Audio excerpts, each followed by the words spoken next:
انہی کی چوکھٹ پہ جا کے مانگو حضور دیں گے، ضرور دیں گے۔ آقا علیہ السلام کے زمانے سے لے کر کسی زمانے کے اندر مسجد کے اندر محراب نہیں ہوتا تھا۔ یہ حجاج بن یوسف کے زمانے میں بنایا گیا محراب اور مینار مساجد کے آقا علیہ السلام اور خلفائے راشدین کے زمانے میں۔ آج مجھے بتا دیں کوئی مسجد پورے پاکستان کی جس میں محراب نہ بنا؟ حضور کے صحابہ نے تو نہیں بنایا، خلفائے راشدین نے تو نہیں بنایا، یہ محراب حجاج بن یوسف نے بنوایا ہے۔ اس کے زمانے سے مینار چلے آ رہے ہیں، اس کے زمانے سے چلے آ رہے ہیں۔ تو ولیمہ آ گیا، بات سے بات پھیلائی جا رہی ہے۔ حضور نے فرمایا بھائی تمہاری خوشی کا معاملہ ہے، ولیمہ تمہارے لیے سن کر دیتے ہیں۔ حالانکہ آقا علیہ السلام نے اس طرح ولیمے نہیں کیے، اس طرح ولیمے نہیں کیے۔ یار تھوڑی سی بات پر تھوڑی سی مشکل تو لگی نہیں، لیکن تھوڑی دل کی بات اس میں آئی۔ لیکن دین کا ایک اصول ہے، دین کئی بار کئی احکامات کے بارے میں صرف حکم دیتا ہے، طریقہ نہیں بتاتا۔ آپ کو سمجھنے کی کوشش کیجیے۔ مثلا آپ کو ولیمے کا حکم دے دیا سرکار نے، لیکن اس کا طریقہ کیا ہے اس پر کوئی باؤنڈ نہیں کیا۔ حضور نے فرمایا زین القرآن باصواتکم، اپنی آوازوں سے قرآن کو آراستہ کرو، خوبصورت پڑھو۔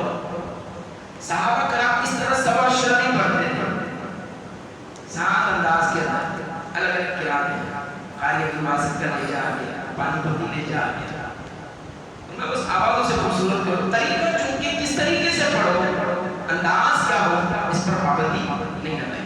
اسی طرح سے حضور علیہ السلام نے فرمایا قرآن کو محفوظ کرو، لکھ لو۔ صحابہ کرام کوئی درختوں کے پتوں پر، کوئی اونٹوں کی ہڈیوں پر، کوئی کپڑے کے چھوٹے ٹکڑوں پر، چمڑے کے ٹکڑوں پر اس طرح لکھتے تھے۔ بعد کا زمانہ آیا، پھر کتابی شکل میں آ گیا، پھر تاج کمپنیاں آ گئی، پھر سونے کے برقوں سے، سونے کے تاروں سے لکھا جانے لگا۔ حکم وہی برقرار رہا، طریقہ بدل گیا، کیونکہ طریقے پر پابندی نہیں لگائی گئی سرکار کی طرف سے۔ کچھ احکام ایسے ہوتے ہیں جس میں طریقہ بھی دے دیا جاتا ہے اور حکم بھی دے دیا جاتا ہے۔ حضور نے فرمایا نماز پڑھو، طریقہ بھی بتا دیا۔ اب کوئی 4 کی جگہ 5 رکعتیں پڑھ کے دکھاتے پھر نماز ہی نہیں ہوئی۔ حضور نے فرمایا روزہ رکھو اس طریقے سے، طریقہ بتا دیا۔ اگر آپ حضور کے بتائے ہوئے طریقے سے ہٹ کر روزہ رکھیں نہیں ہوگا روزہ۔ آقا علیہ السلام نے حج کر کے دکھایا، صحابہ کرام کو فرمایا خذوا عنی مناسککم، مجھ سے سیکھو، حج کے مناسک مجھ سے سیکھو۔ اس میں طریقہ پر پابندی لگا دی گئی، اب قیامت میں اس طریقے کوئی تبدیل نہیں کر سکتا۔ بات سمجھے؟ جن چیزوں میں طریقے پر پابندی نہیں لگائی گئی، صحابہ کرام کو فرمایا ولیمہ کرو۔ صحابہ کرام چائے رقصید کرتے تھے۔ یہ آپ کی لبے شیر صحابہ کرام نے نہیں بنائی، درجنوں قسم کے کھانے نہیں بنائے، سنت ہے نا بھائی، لیکن طریقے پر پابندی نہیں لگائی گئی تو پھر آزادی مل گئی۔ بات سمجھ آ رہی ہے آپ کو؟ جو خاموش بیٹھے یا تو ان کو سب کچھ سمجھ آ رہا ہے یا کچھ بھی سمجھ نہیں آ رہا۔ طریقے پر جب پابندی لگا دی جائے تو وہ طریقہ اللہ اس کے رسول کی طرف سے بندہ اس میں باؤنڈ ہو جاتا ہے۔ اسی طرح قرآن نے کہا کہ جب میرا محبوب آ جائے فَلْيَفْرَحُوا، خوشیاں منائیں۔ صحابہ کرام اپنے طریقے کے مطابق مناتے رہے، تابعین اپنے طریقے کے مطابق مناتے رہے۔ بعد کا زمانہ آیا اور یہ کامل مشرق بردار جلوس لے کر کعبے سے نکلتے تھے، حرم کی مقام سے۔ پھر جب وہ زمانہ آیا جب اپنے اپنے ملکوں کی خوشی منانے کے لیے 21 توپوں کی سلامی دی جاتی ہے، تو حضور کے میلاد کی خوشی کو بھی اسی پرانی طریقے پر اگر منایا جاتا ہے جیسے حضور کوئی لوگ، تو دین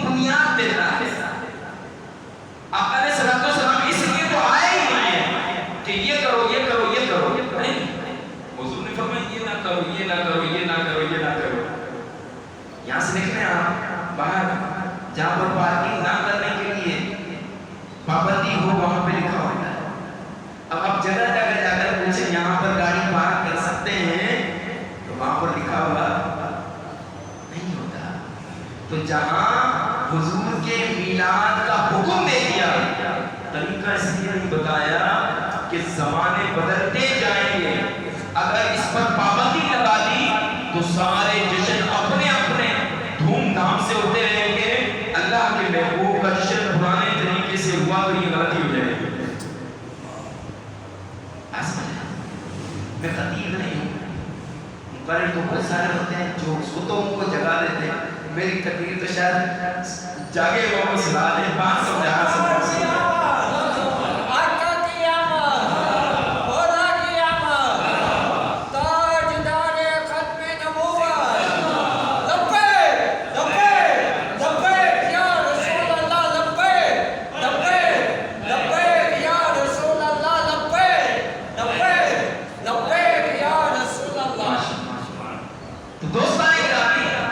ولیمہ ہم کرتے ہیں. کتنا خرچہ کرتے ہیں؟ 2 لاکھ کریں، 10 لاکھ کریں، پابندی کوئی نہیں. یہی ولیمہ صحابی نے بھی کیا، ہر صحابہ نے کیا تھا. لیکن 1 لاکھ روپے کی بھی کسی نے 1 لاکھ روپے بھی خرچہ نہیں کیا. کسی نے 1 لاکھ روپے بھی خرچہ. یہاں پر ایک اور بات بتاتا ہوں سمجھانے کے لیے، کوشش ہے کہ 2-4 باتیں آپ کو سمجھا دیجیے. آپ نے شاید سن رکھی ہو، علماء نے تو یہ باتیں پڑھی ہوئی ہیں. حضور کی بارگاہ میں ایک صحابی کی شکایت ہے، یا رسول اللہ یہ جو آپ کے غلام ہیں، مغرب ہو، عشاء ہو، فجر ہو، ہر نماز میں 1 رکعت میں سورہ اخلاص پڑھتے ہیں. ان کو ہم نے سمجھایا کہ کوئی اور سورت نہیں پڑھ لیا کرو، تینوں نمازوں میں یہ پڑھتے رہتے. سنیے اپنے دل سے. حضور کو پتا چلا سرکار نے صحابی کو پوچھا بھائی کیا بات ہے، کیوں پڑھتے ہو؟ انہوں نے جواب دیا یا رسول اللہ اس میں اللہ رب العزت کی جو بہتانیت ہے، سمجھیت ہے، اس کی وجہ سے مجھے اس صورت سے بڑا پیار ہے. اب یہ بات سوچنے کی حضور نے نہیں فرمایا کہ مجھ سے بڑا کوئی قرآن سے پیار کرنے والا ہے کیا؟ میں نے تو نہیں پڑھی کبھی، کسی اور صحابی نے تو نہیں پڑھی، تم کیسے پڑھتے ہو؟ مجھ سے بڑا کوئی قرآن سے محبت، اللہ سے محبت کرنے والا کوئی نہیں. یہ جو دعویٰ ہے کہ صحابہ سے بڑھ تم عاشق ہو، حضور سے بڑھ کر تو وہ صحابی بھی عاشق نہیں تھے قرآن کے. جن پہ قرآن نازل ہوا انہوں نے نہیں کہا کہ تم یہ سورت پڑھتے ہو، میں تو قرآن سے اللہ سے زیادہ پیار کرتا ہوں. یہ اس بات کا جواب ہے. حضور نے اجازت دے دی، حضور نے اجازت دے دی. یہ نہیں فرمایا ٹھیک ہے تم پیار ہے تو پڑھتے رہو. ہمارے لیے یہی دلیل بہت ہے کہ صحابی رسول نے سورہ اخلاص پڑھی. مجھے بتائیں وہ یہ دعویٰ کر دے اس صحابی سے بڑھ کر حضور کا پیار نہیں تھا قرآن. حضور کے پیار سے، حضور کا اللہ سے رشتہ دنیا کے کائنات کے کسی نبی کو بھی اتنا نہیں تھا. حضور نے نہیں فرمایا کہ میں تو نہیں پڑھتا، مجھ سے کوئی عاشق ہو کیا تو آقا علیہ السلام نے اجازت. اب پھر اگر کوئی بھی دلیل نہ ہونا، اگر قرآن میں حدیث میں میلاد کرنے کا حکم نہ دیا ہوگا ہم پھر بھی میلاد مناتے. کیوں؟ مجھے بتائیں آپ صاحب نسبت ہیں، آپ کے گھر پر آپ کے پیر صاحب آ جائیں، آپ کیا کریں گے؟ آپ گھر کے دروازے پر صفائیاں کروائیں گے، راستے میں پھولوں کی پتیاں پھینکیں گے، ٹوائلٹ کے اندر نئی چپل لا کر رکھ دیں گے، باہر ٹاول بھی نیا لا کر رکھ دیں گے، بستر پر چادر بھی نہیں لا کر بچھائیں گے. کوئی آپ سے کہیں یہ سارا جو تم نے کیا تمہارے مثال حکم دیا ہے کیا؟ آپ جواب دیں گے عقل کے اندھے یہ میرے پیر کے کہنے کی باتیں نہیں، غلام کے کرنے کے کام ہے. حضور کے میلاد کا حکم نہ بھی ملتا تو یہ سرکار کے حکم دینے کی باتیں نہیں، غلاموں کے کرنے کے کام ہے. اس کے لیے بغیر کسی دلیل کے بھی ہم کرتے، اس کے لیے ہم اس لیے کرتے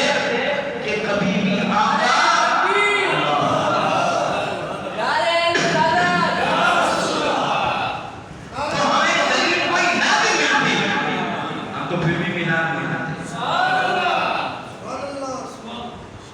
اچھا پھر ایک بات، آقا علیہ السلام مکے میں آئے تو وہاں تو کسی نے خوشیاں نہیں منائی. مکے میں کسی نے خوشیاں نہیں منائی. تو بھائی مکے میں تو جب حضور آئے مومن رہتا ہی کوئی نہیں تھا، سارے کافر رہتے تھے. مکے میں ایک بھی بندہ مومن نہیں تھا جب حضور تشریف لائے. ہاں جب مدینہ پہنچے تو 70 صحابہ کرام پہلے ہجرت کر کے وہاں موجود تھے. تو جہاں کافر تھے وہاں جب حضور کی ولادت ہوئی تو کسی نے جشن نہیں منایا، اور جہاں مومن تھے وہ دن کی بات ربی الاول کا تھا جب حضور ہجرت کر کے مدینہ پہنچے کہ جب میرے مصطفیٰ کی آمد کا جشن مکے میں کوئی نہ منا سکا تو مدینے میں جب میرا محبوب آئے تو وہاں دیوانے نعرے لگا رہے ہیں وہاں لا الہ الا جلوس بھی نکلا وہاں پہ حضور کے استقبال میں. اور پھر حضور کے ساتھ بھی آگے جب سرکار کی سواری آ کر پہنچی آقا علیہ السلام کے غلام میں صحابی کا نام میرے ذہن سے نکل گیا. عرض کی یا رسول اللہ جلوس تو ہے جھنڈا موجود نہیں ہے، جھنڈا موجود نہیں ہے. صحابی رسول نے اپنا امامہ مبارک اتار کر اس کو اپنی تلوار سے باندھا اور میلاد حضور کے آمد کی خوشی کا جھنڈا آگے امت کے لیے سنت بنا دی کہ مصطفیٰ کریم آئے تو اس طرح استقبال کیا جاتا ہے، اس طرح استقبال کیا جاتا ہے. تو تاجدار کائنات صلی اللہ علیہ وسلم جب دنیا سے پردہ فرما کر گئے اس میں کوئی شک نہیں ہے. بھائی آپ سے بات کر رہا ہوں، ہر بندے کو یہ بات ہوتا ہے، ہر بندے سے یہ سوال ہوتا ہے، دماغ خراب کیا ہوا ہے کہ معاذ اللہ حضور مر گئے تھے، شرم نہیں آتی یہ کہتے ہوئے، زبان کیسے اجازت دے جاتی ہے. میرا باپ بھی مر گیا تھا جس دن، مجھے بھی کسی نے یاد کر نہیں کہا تھا تیرا باپ مر گیا ہے. کیسے زبانیں کام کرتی ہیں. آقا علیہ السلام کے وصال پر صحابہ کرام دھاڑے مار کے بول رہے تھے اور تم جشن منا رہے ہو. محرم کا ہم اگر کسی کا بھی 40واں کریں تو کہا جاتا ہے سوگ تو صرف 3 دن کا ہوتا ہے. سوگ تو صرف بھائی آپ ادھر دیکھیں گا ایسے مزہ نہیں آئے گا. آپ جو بات کی جاتی ہے اس کا مزہ 40واں کریں تو سوگ تو صرف 3 دن کا ہوتا ہے. 40واں کیوں کرتے ہو؟ اور حضور کی ولادت کا جشن منائیں سوگ کیوں نہیں مناتے؟ 40واں کریں تو جشن 40واں سوگ تو 3 دن کا ہوتا ہے. آقا علیہ السلام صحابہ کرام کے پاس سے جب ظاہری طور پر پردہ فرما کر گئے خدا کی عزت کی قسم صحابہ کرام کے لیے قیامت کا سا سما تھا. کوئی شک نہیں ہے، کوئی شک نہیں. سیدنا فاروق اعظم جیسے جلیل القدر صحابی بھی اپنے جذبات پر قابو نہیں رکھ پا رہے تھے، غمزدہ تھے، آنسو بہا رہے تھے. کیوں؟ اس لیے کہ آقا علیہ السلام ان کے پاس جسمانی طور پر آئے تھے. حضور کی زیارت مسجد میں صحابہ کو ہوتی تھی، اس لیے وہ غمزدہ تھے. ہمارے پاس آقا علیہ السلام جسمانی طور پر آئے کر رہے، ہمارے پاس تو حضور روحانی طور پر آئے اور جس طرح سے آئے اس طرح موجود ہے اور قیامت تک رہیں گے. ہمارے پاس سے گئے کب ہیں؟ بھئی سوگ تو ہم تک منائے نا جب ہمارے پاس سے حضور گئے ہو. حضور کا دین زندہ، حضور کا قرآن زندہ، حضور کے صحابہ زندہ، حضور کی امت کے شہید زندہ، امام الانبیاء زندہ. سوگ کیسے منائے؟ حضور کے صحابہ نے جو سوگ ہم بھی اس زمانے میں ہوتے ہم بھی رو رہے ہوتے کہ آج وہ آمنہ کا نال حجرے سے نکل کر جو آتا تھا مسجد نبوی میں آج اس کا دیدار نہیں ہوتا. ہم بھی روتے، ہم بھی افسوس کرتے، لیکن ہمارے پاس تو حضور جس طرح آئے وَعْلَمُوا أَنَّ فِيكُمْ رَسُولُ اللَّهِ